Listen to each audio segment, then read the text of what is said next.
Electromotive force, ये कल आपने पढ़ा था इलेक्ट्रोमोटिव फोर्स। इलेक्ट्रोमोटिव फोर्स क्या होता है? Amount of energy provided by cell to flow 1 coulomb charge through the circuit. 1 coulomb charge को पूरे सर्किट में चलने के लिए जैसे पॉजिटिव टर्मिनल से होते हुए नेगेटिव टर्मिनल पे इलेक्ट्रोलाइट्स होते हुए फिर पॉजिटिव टर्मिनल में तक बाइक होने में सेल जितनी एनर्जी देगी वो सेल में क्या कहलाता है? इलेक्ट्रोमोटिव फोर्स कहलाता है। जैसे 1 कूलम का चार्ज यहाँ चलता है, ठीक है, और ये एक्सटर्नल सर्किट फिर नेगेटिव प्लेट्स होते हुए फिर इलेक्ट्रोलाइट फिर पॉजिटिव प्लेट्स होते हुए फिर यहाँ तक पहुँचने में सेल जितनी एनर्जी देगा वो क्या करेगा? सेल का इलेक्ट्रोमोटिव फोर्स कहलाता है। इस टाइप से जो सेल एनर्जी देती है वो एनर्जी को जड़ पर करे, एक तो बाहर सर्किट में खर्च हो रहा है ना, बाहर सर्किट में electron frequently positive charge items या आइटम से कोलाइड कर रहे हैं, जिससे इसकी एनर्जी लॉस हो रही है। ये लॉस एनर्जी जो है सेल प्रोवाइड कर रही है, otherwise motion of electron series है ना। और इस टाइप से सेल के अंदर जो है केटाइन से एनायन मूव करते हैं, सेल के अंदर चार्ज को ले जाते हैं केटाइन और एनायन है। इसमें जैसे S2S4 है आयनाइज, S2S4 है ionise in S plus and S2S4 minus, ठीक है, रेड कलर, और S2S4 माइनस रेड कलर है ionise, S plus S4 minus minus इसमें आयनाइज हो गया है ना, ठीक है। तो S प्लस इस इलेक्ट्रोलाइट में S प्लस मूव करता है, S4 माइनस मूव करता है, S4 माइनस मूव करता है, तो इनका जो है फोर्स के साथ कोलिजन होता है या अनडिजायर्ड S4 मॉलिक्यूल के साथ कोलिजन होता है, वाटर मॉलिक्यूल के साथ कोलिजन होता है, ठीक है। जिससे क्या होता है? इनकी एनर्जी लॉस होती है, और ये लॉस एनर्जी जो है अगर नहीं दी जाएगी तो motion of charge cation and star, so circuit incomplete become incomplete और थ्रू करंट स्टार, ठीक है। जैसे यहाँ पर पॉजिटिव एलिमेंट मूव करेगा, नेगेटिव एलिमेंट मूव करेगा, पॉजिटिव एलिमेंट मूव करेगा। तो जब यहाँ से पॉजिटिव एलिमेंट यहाँ से यहाँ तक जाएगा तो उसके पास में बहुत सारे वाटर मॉलिक्यूल आएंगे, अनडिजायर्ड S4 मॉलिक्यूल आएगा, S प्लस आयन आएगा, सल्फेट रेड कलर आएगा, S4 माइनस रेड कलर आएगा, ये सबसे कोलिजन होगा, और जब कोलिजन होगा तो फिर ये लॉस होती रहेगी, और लॉस एनर्जी कौन देगा? सेल देगा। तो सेल अपनी एनर्जी दो जगह दे रहा है, एक कैटायंस और एनायंस के मोशन को मेंटेन रखने के लिए इनसाइड द इलेक्ट्रोलाइट्स, एक बाहर है। लीडिंग वायर में जो एनर्जी मांगती की गई, लीडिंग वायर में कोई एनर्जी, लीडिंग वायर के चार्ज एनर्जी को चलने के लिए, इलेक्ट्रॉन को चलने के लिए कोई एनर्जी नहीं बनती होती है, ठीक है, इनका रेशियो 0 बन जाता है। तो सेल जो है 1 कूलम चार्ज को पॉजिटिव टर्मिनल से चल करके पूरे सर्किट पॉजिटिव टर्मिनल से चल करके एक्सटर्नल कंडक्टर फिर इलेक्ट्रोलाइट होते हुए यहाँ तक बाइक होने में सेल जितनी एनर्जी देती है वो सेल का इलेक्ट्रोमोटिव फोर्स होता है। अच्छा, तो देखिए सेल अपनी एनर्जी दो जगह दे रही, बाहर और अंदर है। तो बाहर जो एनर्जी देगी 1 कूलम चार्ज को चलने के लिए, एक्सटर्नल सर्किट में जो एनर्जी सेल देगा वो क्या कहलाएगा? टर्मिनल पोटेंशियल डिफरेंस कहलाएगा। क्या कहलाएगा? टर्मिनल पोटेंशियल डिफरेंस, ठीक है, क्योंकि इसके लिए दो जगह कट रही, यहाँ कट रही मध्य यहाँ W1 को कट हो रहा है और यहाँ कट रही मध्य यहाँ W2 को कट, तो 1 कूलम चार्ज को पॉजिटिव टर्मिनल से नेगेटिव टर्मिनल तक जाने में सेल जो एनर्जी देता है उस सेल का क्या कहलाता है? टर्मिनल पोटेंशियल कहलाता है। क्या कहलाता है? Terminal potential. तो नेक्स्ट शेड्यूल लिखिएगा, terminal potential of terminal potential.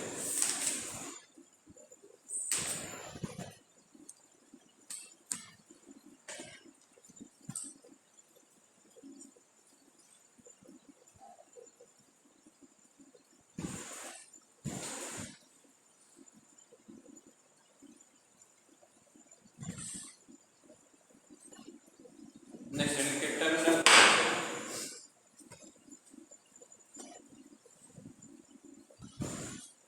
Terminal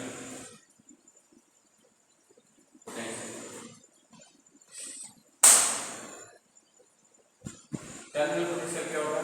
amount of energy provided by cell to flow 1 coulomb charge in external circuit हो गया, ठीक है। Amount of energy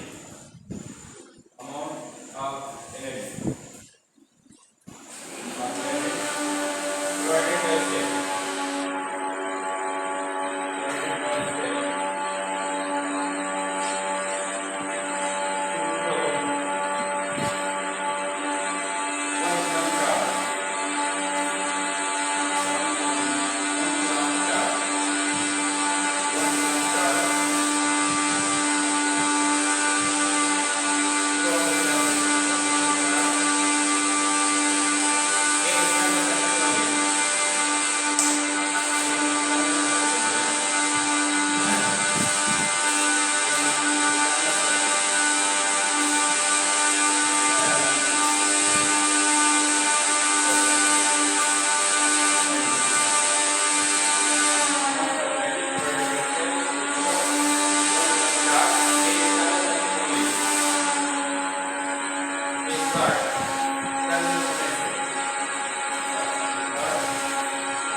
1 coulomb charge को पॉजिटिव टर्मिनल से नेगेटिव टर्मिनल तक जाने में जितने लीजिएगा वो सेल का क्या करेगा, टर्मिनल पोटेंशियल डिफरेंस करेगा। ठीक है, ये चीज आपने देखा अमाउंट ऑफ, अच्छा पॉजिटिव टर्मिनल से नेगेटिव टर्मिनल तक का जो सर्किट होगा एक्सटर्नल सर्किट करेगा। तो amount of energy provided by cell to flow 1 coulomb charge in external circuit only is called terminal potential difference of the cell. तो हम वहां से let cell provide W energy to flow, cell provide W energy to flow through 1 coulomb charge, 1 coulomb charge, 1 coulomb charge from positive terminal to negative terminal, from positive terminal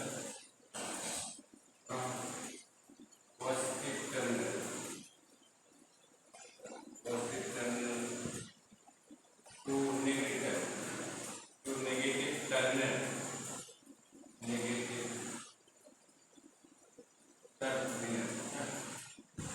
let's say provide W energy to flow 1 coulomb charge from positive terminal to negative terminal, and then terminal potential of cell is given.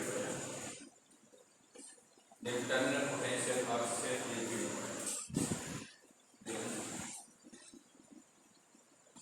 Terminal potential. Terminal potential of cell. Terminal potential of cell. Is given by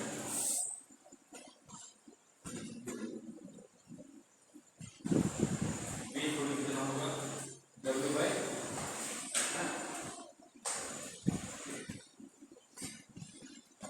तो इसकी unit क्या होगी, same as electromotive force, क्योंकि electromotive force is ratio of energy to charge, this is also ratio of energy to charge ना, तो है same unit है electromotive force. तो वेज को लिखना है unit and dimension of terminal potential difference, unit and dimension, unit and dimension of terminal potential difference, terminal potential difference, terminal potential difference। तो देखिए V को कितना होगा, V equal to W by Q, right unit of V, sorry unit of W, unit of W क्या होता है, work unit क्या होती है, ऐसा यूनिट ऑफ वर्क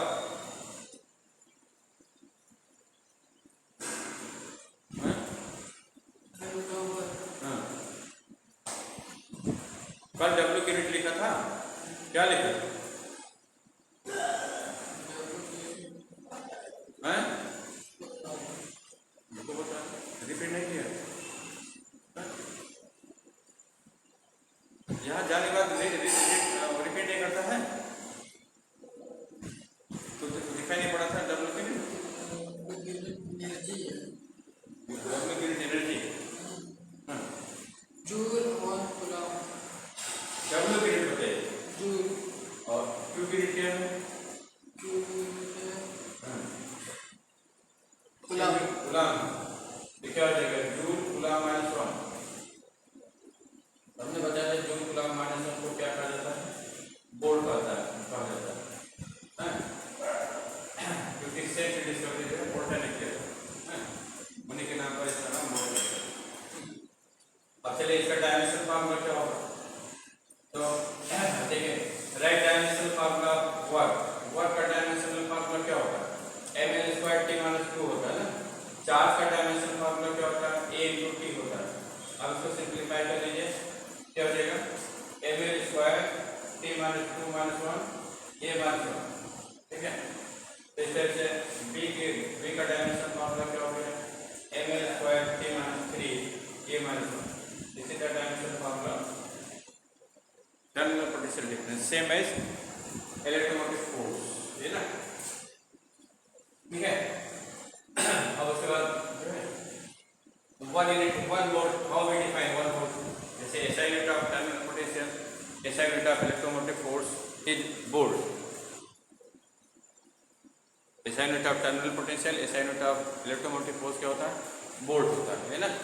तो how we define one volt, one volt कैसे डिफाइन करिएगा बताओ, इसमें मिटा देंगे जो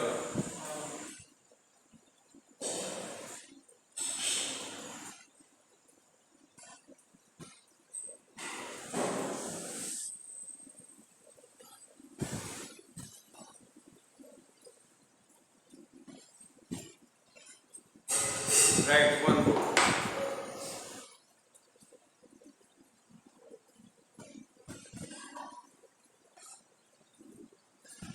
वन वोल्ट कैसे डिफाइन करिएगा, V इक्वल टू क्या होता है W बाई Q ना, ठीक, तो W यूनिट क्या होती है जूल, तो let W equal to 1 joule, ठीक है, and Q equal to 1 coulomb, Q equal to क्या 1 coulomb, then V equal to क्या हो जाएगा 1 joule upon 1 coulomb, 1 joule upon 1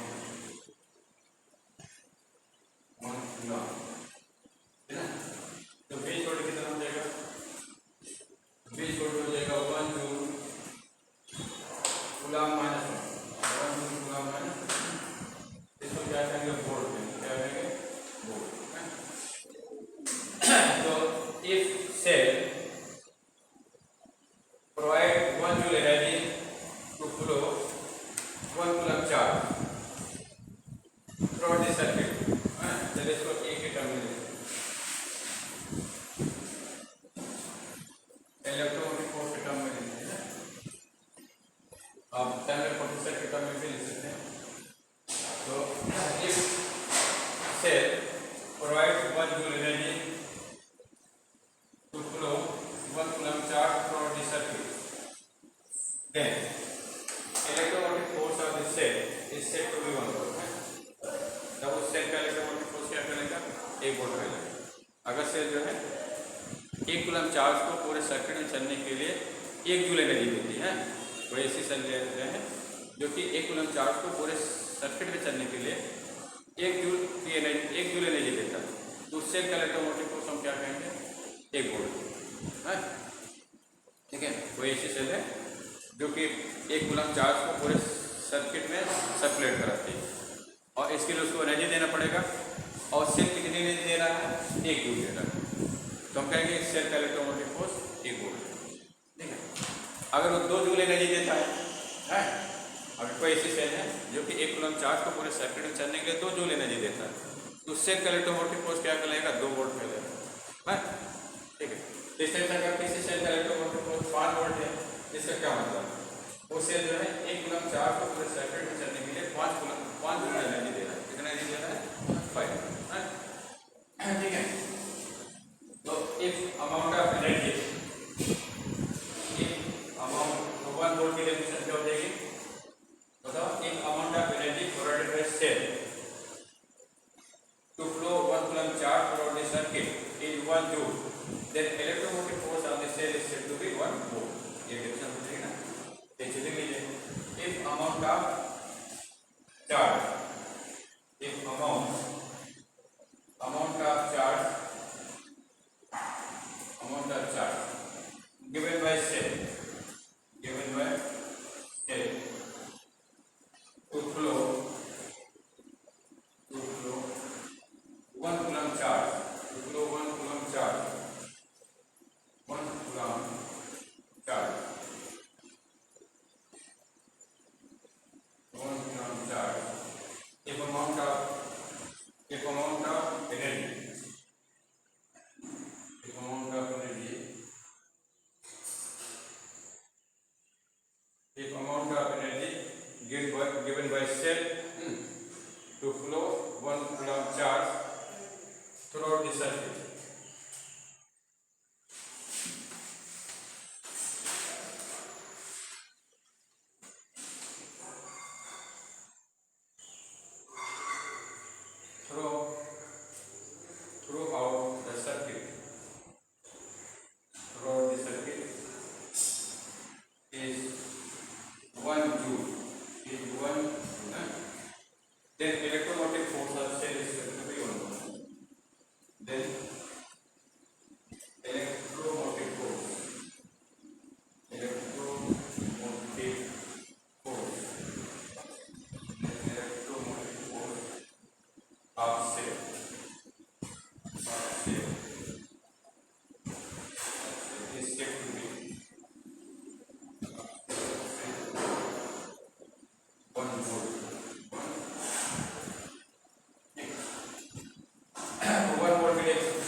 या टर्मिनल पोटेंशियल के टर्म में डिफाइन करिएगा तो क्या लिखिएगा?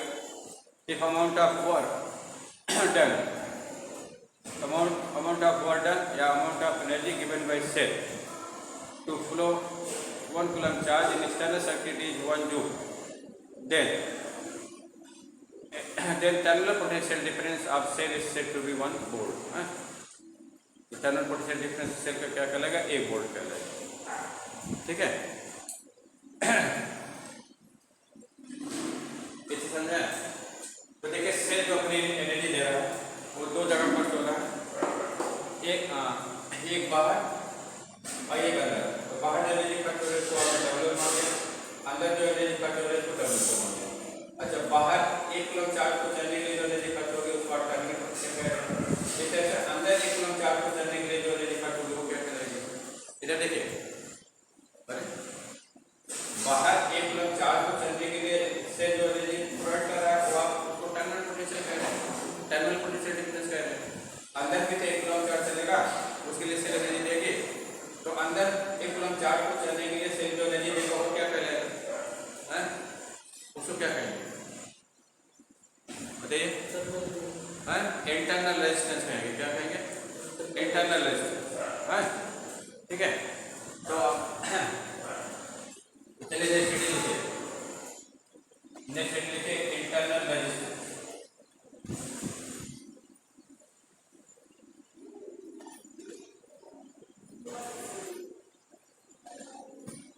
या इसको बाइक ईएमएफ भी कहा जाता है।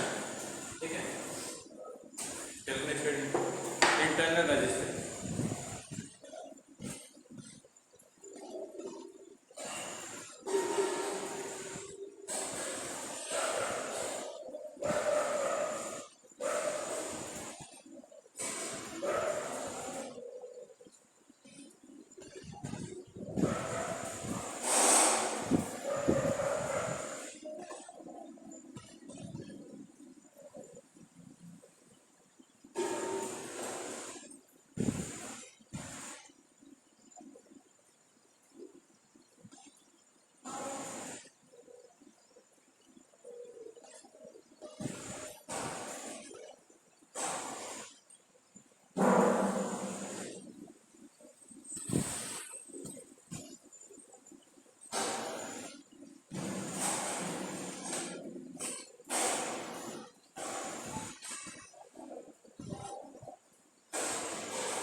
चलिए right next heading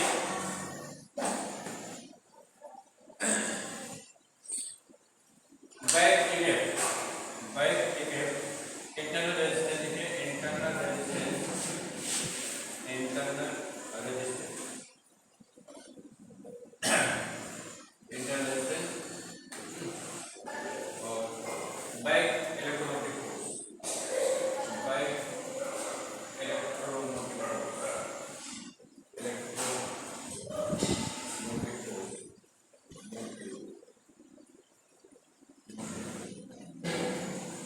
back EMF, back EMF, bike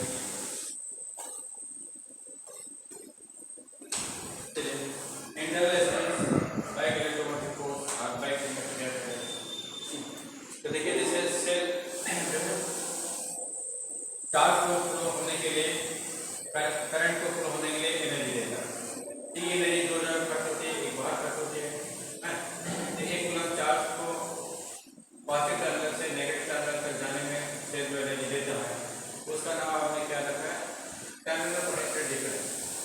इस तरह से एक कूलम्ब चार्ज को नेगेटिव टर्मिनल से पॉजिटिव टर्मिनल से नेगेटिव टर्मिनल तक जाने में सेल जो एनर्जी देगा वो क्या कहलाएगा? बाइक इलेक्ट्रोमोटिव फोर्स कहलाएगा। क्या कहलाएगा? Bike electromotive force. Back electromotive force क्या होता है? बाइक इलेक्ट्रोमोटिव फोर्स क्या होता है?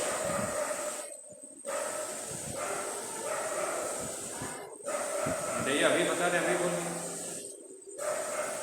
सुनना नहीं पसंद करते।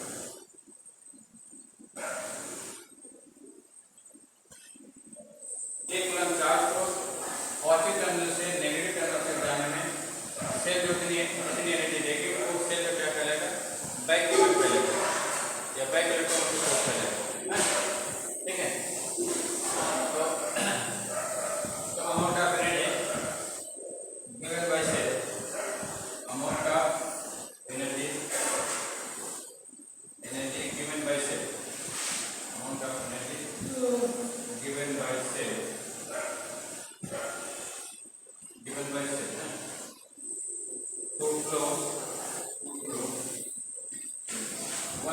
charge, 1 coulomb charge, 1 coulomb charge from positive terminal to negative terminal, from positive terminal to negative terminal, from positive terminal to negative terminal, positive terminal to negative terminal inside the electrolytes. ये energy कब चलेगा?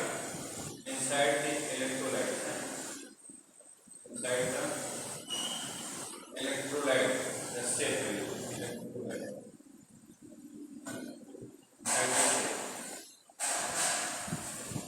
amount of energy given by cell to flow 1 coulomb charge from positive terminal to negative terminal inside the cell, inside the electrolyte cell, is called back electromotive force, is called by electromotive force, by electromotive force, by electromotive force. Okay, by electromotive force. तो देखिए bike में क्यों होता है बताइए? क्योंकि why charge flow, current flow, then cations and anions frequently collide with the undissolved molecules of electrolytes are solid molecules or cations and anions. So some part of energy of cell is spent inside the cell. ठीक है? तो देखिए there is obstruction in the path of flow of cations and anions. There is obstruction in the path of flow of cations and anions inside the electrolytes. जैसे plus है, ये plus इधर जो है इस पॉजिटिव टर्मिनल से negative terminal पर भगेगा, तो ऐसे सीधे नहीं जा सकता। जैसे आगे बढ़ेगा इसके पास में कोई वाटर मॉलिक्यूल आ जाएगा, इससे कोलैइड करेगा, और जब इससे कोलैइड करेगा इसके नहीं कट हो जाएगा, जो यहाँ से तक आने में इसको काटेंगे लेकिन तो क्या हो जाएगा, लास्ट हो जाएगा। अगर उसको एनर्जी को नहीं दीजिएगा तो इसका मोशन क्या हो जाएगा, स्टॉप हो जाएगा, सीध हो जाएगा ना, ये रुक जाएगा, तो चार्ज रुक जाएगा, चार्ज को जब रुक जाएगा तो करंट रुक जाएगा। अगर आपको करंट लेना है तो इसको आगे पुश करना है, ठीक। तो इसकी जो लास्ट एनर्जी है वो आप दीजिएगा, फिर चलना चालू कर देगा। ये लास्ट एनर्जी कौन देता है? सेल, ठीक है। तो अब यहाँ से जब फिर एक्सीलेट होगा और एक्सीलेट होकर फिर जब आगे बढ़ेगा तो मानते हैं कि ये जो 4 मॉलिक्यूल बन गया, इसे कोलैइड कर जाएगा, तो फिर इसकी एनर्जी लॉस हो जाएगी, फिर आगे बढ़ेगा तो मानते हैं कि सल्फेट इलेक्ट्रॉन मिल गया, हाँ, तो इससे कोलैइड करेगा। तो इस टाइप से एक्सप्रेशन क्या करेगा, अनडिजाइन कोलैइड करेगा, ये से कोलैइड करेगा, सल्फेट से कोलैइड करेगा, ये से कोलैइड करेगा, ये माइनस से कोलैइड करेगा, हाँ। इस इलेक्ट्रोलाइट के अंदर बहुत सारे पार्टिकल्स हैं जिनको जाने नहीं देंगे ना, ठीक है। इसके बाद को अपसेट करेंगे, हाँ, अपोज करेंगे, मोशन का अपोज करेंगे। तो जो इसके मोशन का अपोज होता है वही क्या करता है, उसको हम क्या कहते हैं, इंटरनल रेजिस्टेंस कहते हैं। अपोजिशन को क्या कहा जाता है? रेजिस्टेंस, हाँ। और ये सेल के अंदर है इसलिए से क्या कहा जाएगा? इंटरनल रेजिस्टेंस कहा जाएगा, ठीक है। तो obstruction in the path of flow of cations and anions, ये obstruction किसके पास में आ रहा है? S प्लस और S4 माइनस के पास में आ रहा है, ठीक है। ये चार्ज कैरियर्स है inside the electrolyte. तो obstruction in the path of flow of cations and anions inside the cell is called internal resistance of the cell. ये क्या करेगा? Internal resistance of the cell कहलाएगा, हाँ। और due to this internal resistance back effect generated. अगर internal resistance ना होगा तो बैक इफेक्ट नेगेटिव है, बैक इफेक्ट जो राइज हो रहा है, हाँ, तो क्यों ना due to presence of internal resistance. तो नेक्स्ट साइड देखिए internal resistance of the cell, right next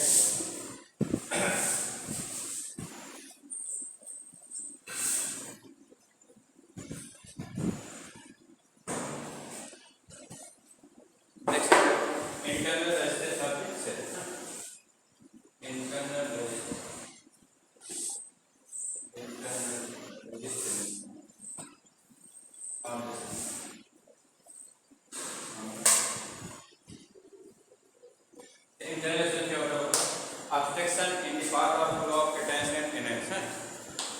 abstraction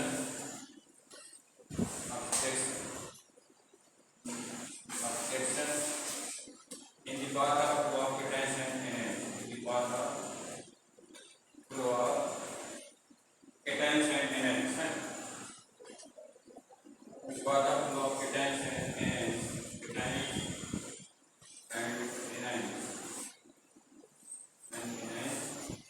inside the electrolytes, inside the electrolyte, abstraction in the path of flow of cations and anions inside the electrolytes is called internal resistance.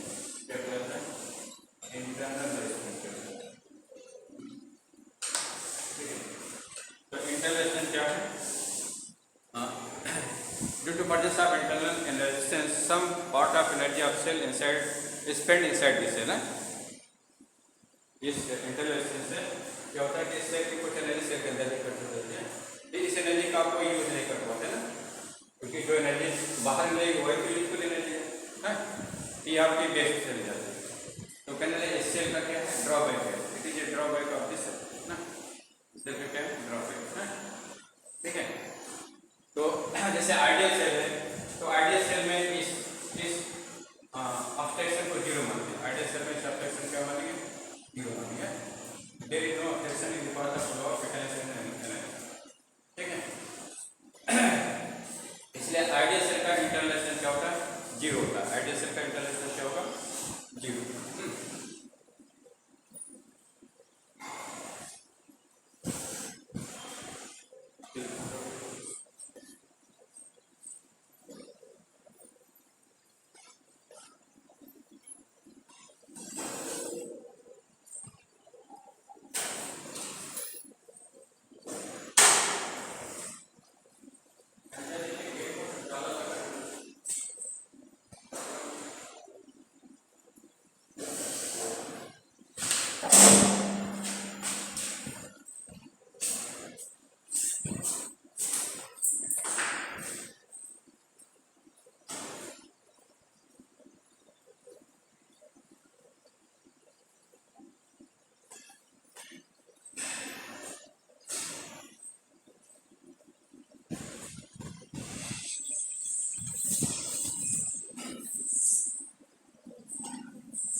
चलिए, क्या हुआ,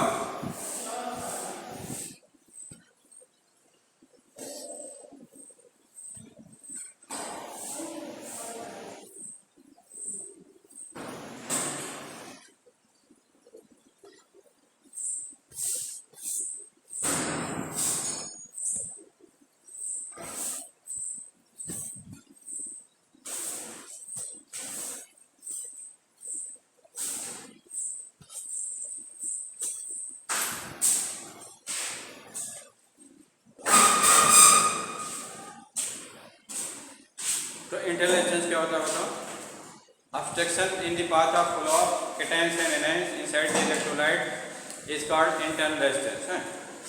Due to this, some part of energy is spent inside the cell ना, और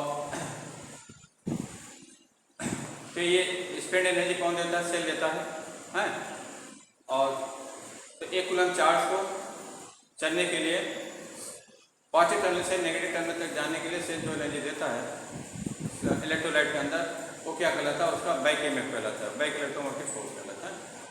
इस type से जो cell energy दे रही है वो दो जगह कट होती है, एक एक्सटर्नल सर्किट में, एक इंटरनल सर्किट में, ठीक है।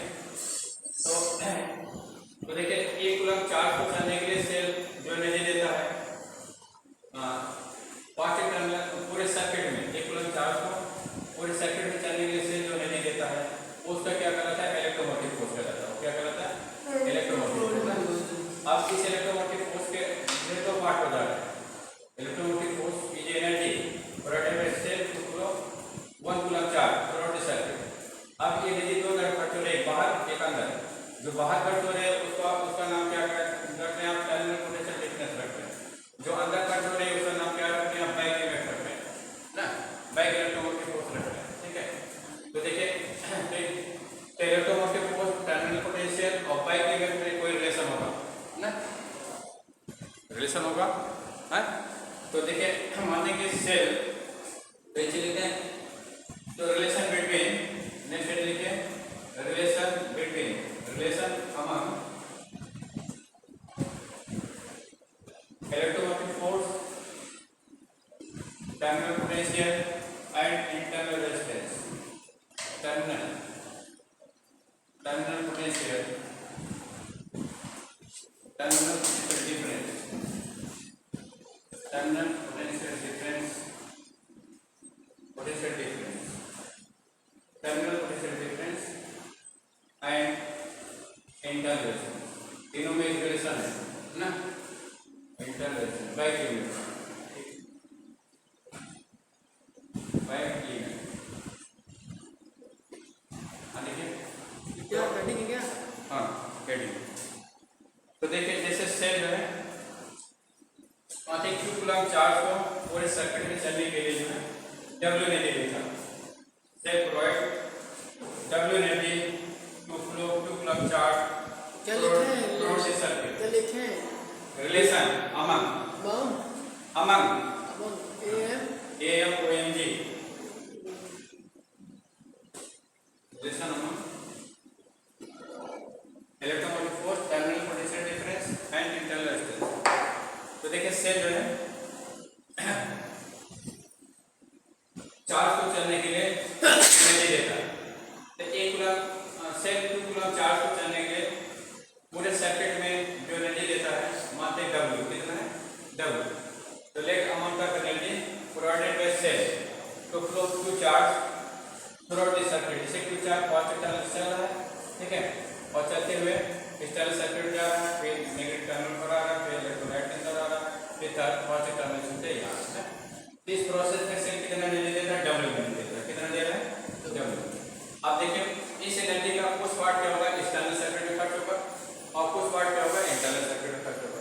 कुछ जो 2% ऑफ एक्सटर्नल से खर्च होगा और जो 2% ऑफ इंटरनल से खर्च होगा। तो एक्सटर्नल रेजिस्टेंस से जो एनर्जी खर्च हो रही है W मान लेते हैं, कितना मान लेते हैं, W। और इंटरनल रेजिस्टेंस से जो एनर्जी खर्च हो रही है मान लेते हैं W2 है।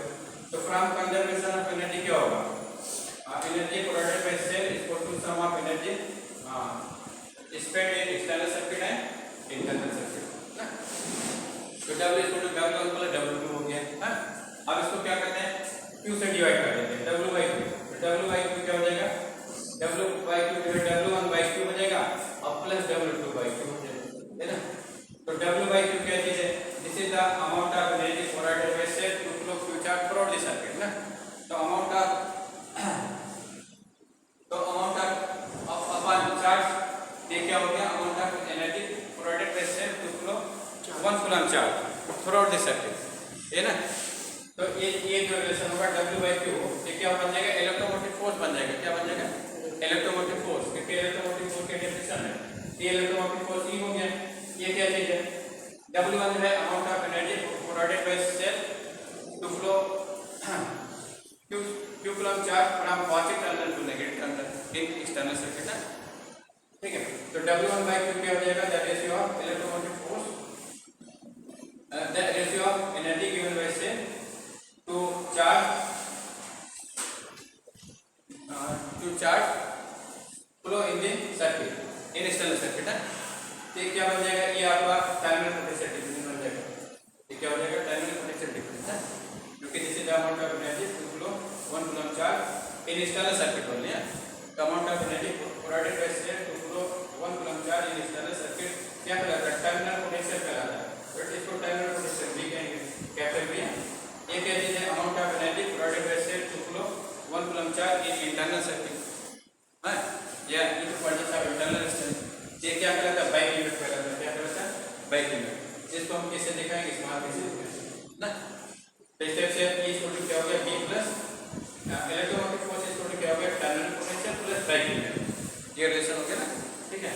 अब इसमें वैल्यू लेते हैं, तो बी मानते हैं कि इंटरनल रेजिस्टेंस क्या है, let internal resistance of cell is R, let internal resistance of cell, let internal resistance of cell Br, internal resistance of cell Br, internal resistance R ले लेते हैं। तो E इक्वल टू कितना हो जाएगा, E equal to P plus IR हो जाएगा, क्योंकि ओम्स लॉ के अकॉर्डिंग में वोल्टेज क्या होता है, करंट इनटू रेजिस्टेंस ना। इस तरह से E इक्वल टू क्या हो गया, V प्लस IR। तो this is the relation between electromotive force, terminal potential and internal resistance, ठीक है। तो देखिए यहाँ से जो है if I equal to 0, I का मान क्या करते हैं, 0 पर देते हैं। That is no current is drawn from this cell, cell से कोई करंट नहीं ड्रॉ किया जा रहा है, तब उस केस में E इक्वल क्या हो जाएगा, C equal to D plus 0 into R हो जाएगा, इसलिए E इक्वल टू P हो जाएगा ना, ठीक है। हम क्या देख रहे हैं, if no current is drawn from the cell, that is cell is open, then terminal potential is equal to electromotive force of the cell. उस केस में टर्मिनल पोटेंशियल किसके बराबर हो जा रहा है, electromotive force of the cell के बराबर हो जा रहा है ना, ठीक है।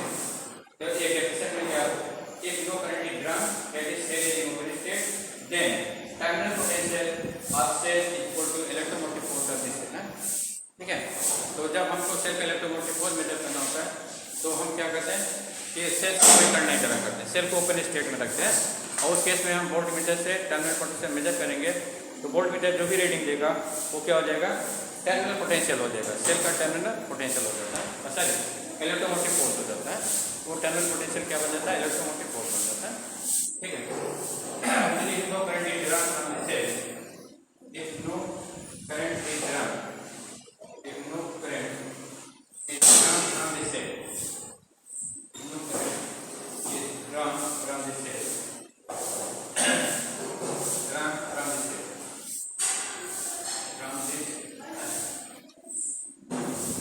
that is cell is in open state, that is cell is in open state, cell is in open state, open state, ठीक है। तो कोई करंट नहीं है, इसका मतलब सेल ओपन स्टेट में है, ठीक है। Then terminal potential is equal to electromotive force, then terminal potential difference, terminal potential difference, terminal potential difference is equal to electromotive force, terminal potential difference is equal to electromotive force, electromotive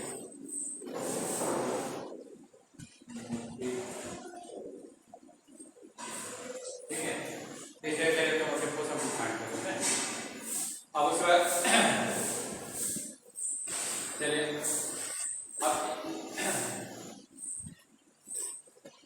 अब देखिए terminal potential क्या होगा, तो V equal to क्या हो जाएगा, E minus IR ना। तो terminal potential is slightly less than electromotive force due to presence of internal resistance, terminal potential is less than electromotive force due to presence of internal resistance, ठीक है। तो B is less than E, भी आपको मिल गया। अच्छा ये relation का कौन करता है, कोई सेल डिस्चार्ज, ये रिलेशन का कौन करेगा, जब सेल डिस्चार्ज हो, वन सेल डिस्चार्ज, ठीक है। अगर सेल डिस्चार्ज होती है तब terminal potential E V equal to क्या होगा, E माइनस I होगा।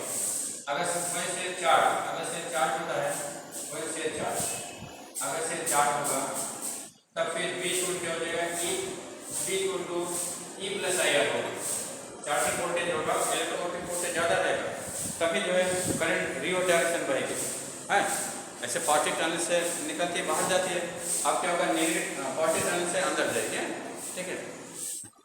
तो उसके अगर बैटरी चार्ज होती है, if cell charge then please to D plus I, ठीक है, इसे समझे। अब उसके बाद देखिए हम इंटरनल रेजिस्टेंस के लिए क्वेश्चन डायरेक्ट करेंगे, expression for internal resistance, expression for internal resistance,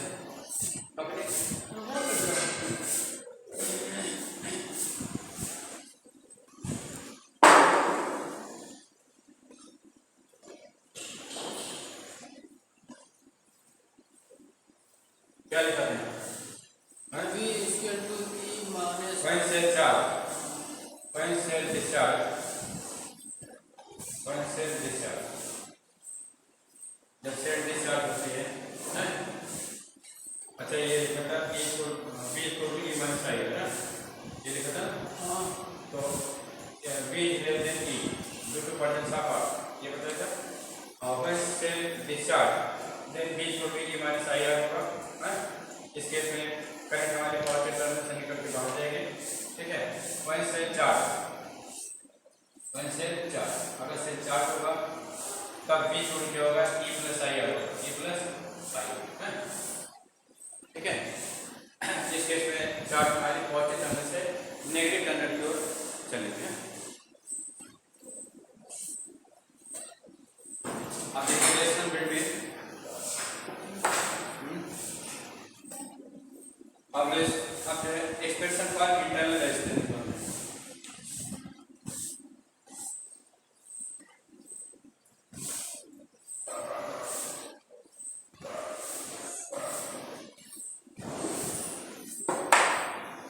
expression for internal resistance, expression for internal resistance,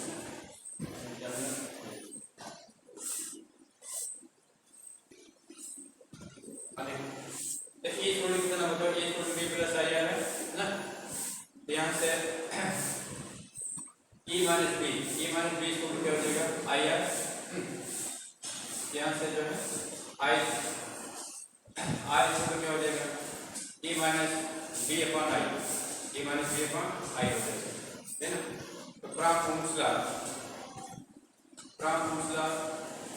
आई छोड़ कितना होगा B छोड़ तो आई आर होता है, यहाँ से आई छोड़ क्या हो जाएगा B बाई आर हो जाएगा ना, तो आर छोड़ क्या हो जाएगा E minus B upon B upon R, ये हो जाएगा। तो आर छोड़ हो जाएगा capital R E minus B upon B, अब इसको अलग कर लेंगे तब तो क्या हो जाएगा small R equal to capital R E by B minus B by B ना, तो स्मॉल आर इक्वल टू कितना हो जाएगा capital R E by B minus 1, क्योंकि कट करके 1 हो जाएगा। तो this is the expression for internal resistance. आप अच्छा करंट के लिए क्वेश्चन डायरेक्ट करेंगे, तो करंट कितना होगा बताइए, हाँ E equal to B plus I R है ना, E equal to B plus I R, ठीक है। यहाँ से E minus B equal to I are